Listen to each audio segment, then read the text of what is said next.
काज़ी अहमद मां फरहान अली उन्हनि जी रिपोर्ट मुताबिक़ काज़ी अहमद में हमदर्द टीम नए साल जूं ख़ुशियूं ग़रीबनि सां मिलायूं। हमदर्द टीम काज़ी अहमद नए साल 2024 जे पहिरें ॾींहुं पंहिंजे कम शुरू करे छॾियो। सदैव समाजी कमनि में अॻु भरी रहंदड़ तंज़ीम हमदर्द टीम काज़ी अहमद हर साल जिया हिन साल बि ग़रीब मुस्तहक माण्हुनि में जेके तेज़ सर्दी में ख़ाली आसमान हेठि वेठल में स्वेटर जैकेट तक़सीम कया।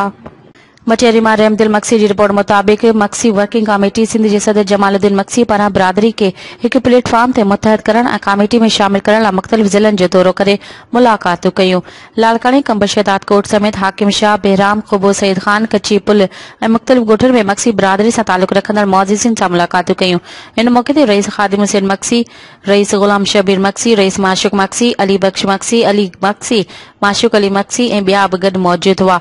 वर्किंग कमेटी जे अॻवाननि पारां बिरादरी जे मुअज़्ज़िज़िन खां वधि कमेटी में शामिल थियण जी दावत ॾिनी वई ऐं चयो त हिन वक़्तु बिरादरी में इत्तेहाद जी ज़रूरत आहे ऐं बिरादरी जा माण्हू हिक प्लेटफॉर्म ते गॾु थी बेपहुच ऐं ग़रीब माण्हुनि जी मदद कनि ऐं बिरादरी जे नौजवाननि खे तालीम ॾियारी वञे।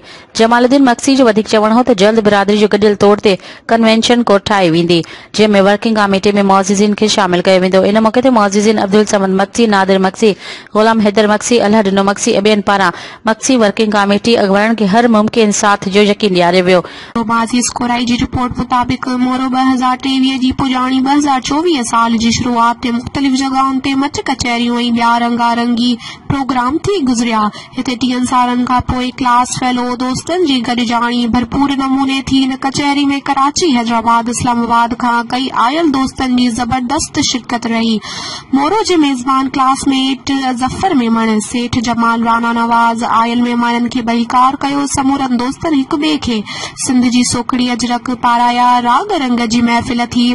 बाह जे मच ते कलाम हिक हसीन ज़िंदगी गुज़री वई। ख्वाब हुआ का ख़बर ही न पई। क़ौमी गीतनि ते अब्दुल सलाम सूमरो, रियाज़ मेमण, सज्जाद रसूल, ज़हीर सूमरो, महरम मल्हा, सईद अब्दली शाह, मोहम्मद खान नदीम, वाहिद रफ़ी, रज़ा मक़सूद, वज़ीर हफ़ीज़ मेमण, गुलाम मुस्तफ़ा भुट्टो, गुलाम सरवर दल्लो कुर्बान, मुमताज़ मल्ला ऐं ॿियनि दोस्तनि झुमरियूं पातियूं जॾहिं त समूरनि दोस्तनि खे बारबेक्यू, सीख कबाब, चिकन टिक्का खाराया विया ऐं सर्दी सबबि मुर्गी जो सूप पीआरींदा रहिया। इहा महफ़िल राति जो देर ताईं हलंदी रही। नाज़रीन, PS अरिड़हं पाकिस्तान पीपल्स पार्टी उम्मीदवार मीर शहरयार खान शर पंहिंजी इलेक्शन कैंपेन शुरू करे छॾी आहे। इन हवाले सां असां सां लाइन ते मौजूद आहे ओबावड़ो मां अली नवाज़ शर। जी अली नवाज़, तफ़सील खां आगाह कजो, छा तफ़सीलात आहिनि? जी बिल्कुल, मां तव्हांखे ॿुधाईंदो हलां त आम चूंडनि जो तबल वॼंदे ई ओबावड़ो सूबाई असेंबली जे तक PS अरिड़हं ते बेसियासी गहमा गहमी अरूज ते पहुची वई आहे। PS अरिड़हं ते पीपल्स पार्टी जी मुमकिन उम्मीदवार सरदार मीर शहरयार खान शर पंहिंजो सियासी पावर शो ॾेखारियो आहे। सरदार मीर शहरयार खान शर बेरूटा खां ओबावड़ो तरफ़ रैली कढी पंहिंजी चूंड मुहिम जो आगाज़ कयो आहे। रैली में हज़ारे माण्हुनि शिरकत कई। रैली में PS अरिड़हं तक जे मुख़्तलिफ़ बिरादरियुनि पिणु शिरकत कई। रैली में हिकु अंदाज़े मूजिबि 5000 गाॾियुनि खां वधीक गाॾियूं मौजूद हुयूं। उन सां गॾोगॾु हज़ारनि जी तादाद में मोटरसाइकिल बि पिणु मौजूद हुया। जी